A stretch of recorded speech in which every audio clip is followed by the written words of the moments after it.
Les gars, petit aparté avant de commencer la vidéo. J'ai mon pote Rubs qui a sorti son premier EP, donc un EP c'est une sorte de mini-album. Je vous avais sur plusieurs vidéos déjà fait sa pub, mais c'était pour une seule musique à la fois. Là c'est carrément un EP, donc cœur sur glace, j'espère on voit bien. Ça lui a demandé pas mal d'argent, ça lui a demandé aussi pas mal de travail. Petite particularité, c'est que c'est moi qui ai réalisé la pochette, donc même la photo c'est moi qui l'ai prise. Et j'ai une version vinyle, parce que je suis son pote. Mais il y aura peut-être des versions CD. Donc du coup je vous mets le lien de son EP en description, vous pouvez aussi y accéder sur YouTube. Donc en tapant Rubs cœur sur glace, donc même pareil sur les plateformes de streaming musical. Donc les gars, je compte sur vous. Bon bref, sur ce, salut les gens, c'est Palocan. Je reviens après 3-4 mois d'absence. Dans la vérité, j'ai tourné une vidéo YouTube sur iPhone. Apple, si vous m'entendez, allez vous faire enculer. QuickTime, truc de fils de pute. Je sais pas comment lire les vidéos sur mon logiciel, j'ai essayé de la monter, tout ça, c'était pas possible. Donc soit je vais me bouger pour essayer de trouver une solution, soit je la refilmerai. Bref, sinon, si on se retrouve, c'est pour parler du tirage au sort en quart de finale de la Ligue des Champions. Comment dire ?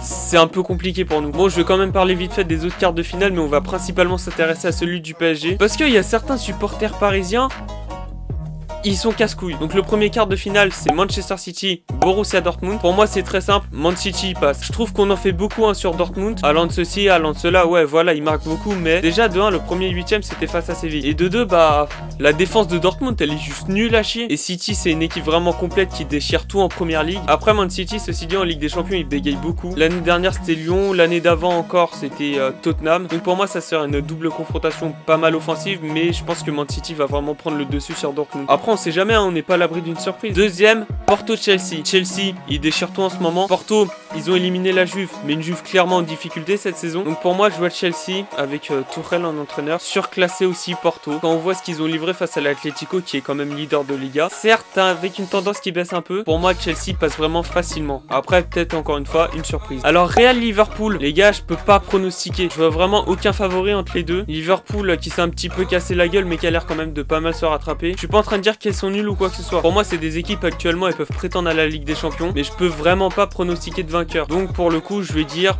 Liverpool, mais j'en sais vraiment rien. Et enfin, PSG Bayern, venons-en. Bon déjà, c'est sûr sur les réseaux, va y avoir cette pépé partout pour les supporters marseillais. Soyez dignes une fois sérieux, bordel. Bref, ils nous regarderont sur leur canapé. Maintenant, je m'adresse aux supporters parisiens, plus précisément ceux qui nous voient déjà éliminés. Vous pensez qu'on est capable de gagner la Ligue des Champions? Mais forcément, ça doit passer par ce genre d'adversaire. Ça serait si c'était aussi facile de gagner la LDC que la Coupe de France. Et puis avoir peur du Bayern, ça sert à quoi? Dans tous les cas, on va les affronter, il faut tout donner, faut pas se démobiliser ou je sais pas quoi. Personnellement, j'estime que Paris a les armes pour aller éliminer ce Bayern. Si on a un Ney en forme, si on a un Mbappé aussi fort qu'au Camp Nou, sans oublier Moiskin, je pense qu'il peut faire un gros match. Di Maria aussi, on peut se créer des occasions. En finale de Ligue des Champions, on aurait pu marquer je sais pas combien de fois. Il y a eu un petit manque de réalisme, on n'avait pas Marco Verratti, donc forcément on a subi au milieu de terrain, mais quand il est rentré, ça allait déjà un petit peu mieux. Et puis Marquinhos, Kimpembe, Navas, eux ils ont des couilles, ils sont capables de tout donner sur le terrain. Personnellement, je leur fais entièrement confiance. Après oui, certes, les latéraux, c'est un petit peu merdique. À droite, Kierer, Florenzi, Dagba.